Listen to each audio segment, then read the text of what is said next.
there are a lot of things about that tournament that have been maligned over the years. Do you think a lot of the criticisms have been fair? Or what do you think the sentiment from your perspective in terms of how the World Cup should be remembered versus how it is remembered in large sections of the cricket media?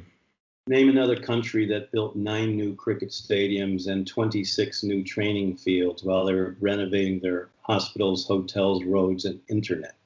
We spent $1.1 billion on new cricket stadiums in the Caribbean. South Africa spent $23 million renovating. $23 million budget in South Africa, a $1.1 billion budget in the West Indies. I used to say very, very categorically, it wasn't an even playing ground. ICC was going to pull the event to somewhere else. We even had to have worked with a Pakistani cricket official who helped us write the bailout plan. And the bailout plan was that if we looked like we were going to fail and couldn't put on the World Cup for any reason, acts of God, hurricanes, terrorism, finance, whatever, secretly, it was going to be moved back to South Africa. So South Africa was going to get 07, and there were a lot of people who thought it should just because it would be simple. Just like South Africa was ready to take, the IPL. The fact of the matter is, I would tell you that 9 Caribbean countries who took it upon themselves to meet what the ICC required, which was to create world-class stadiums that could still be used today and are, and have created themselves their fine cricket league, 2020 cricket league. They had a T20 World Cup a few years later, and I would ask, how'd that go? Because they didn't have to build a new stadium then. They had people who would actually run an event.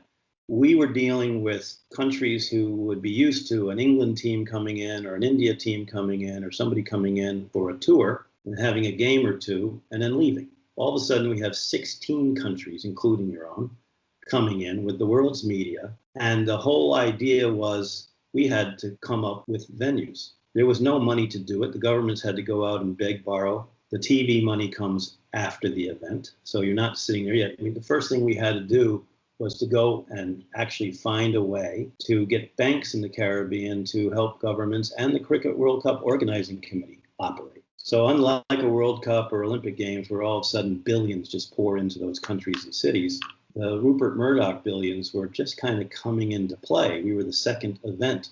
And it doesn't exactly just show up in your bank account and people start building stadiums. If you want the World Cup, build a new Viv Richards Stadium because they didn't feel you could expand the ARG. If you want to be the host of the finals, you needed to have 27,000 seats instead of 12,000 seats at Kensington Oval.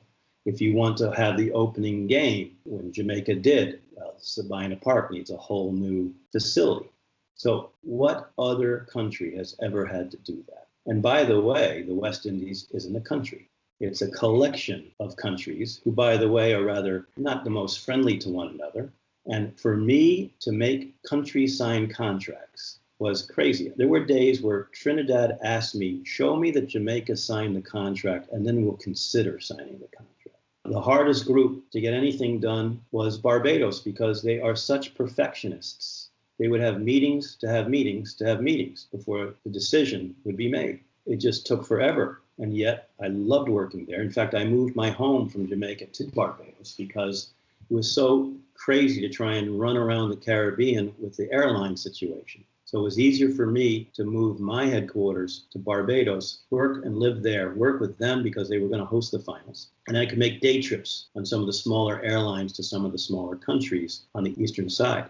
We also had hurricanes that got in the way. We had to have meetings in London once because no Caribbean island could host any meetings. So we flew as many people as possible to London in 2005.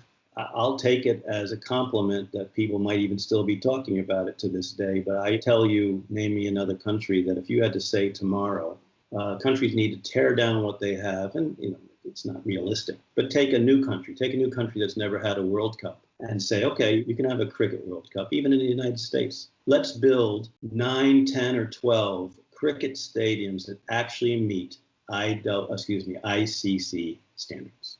Oh, by the way, what is an ICC standard? It didn't exist So I had to help write the book on what it was to basically have them approve what the lighting would be, what the video boards would be, what kind of power and internet you needed, how many seats the media needed to have, where the spectators could go, where the sponsors could go.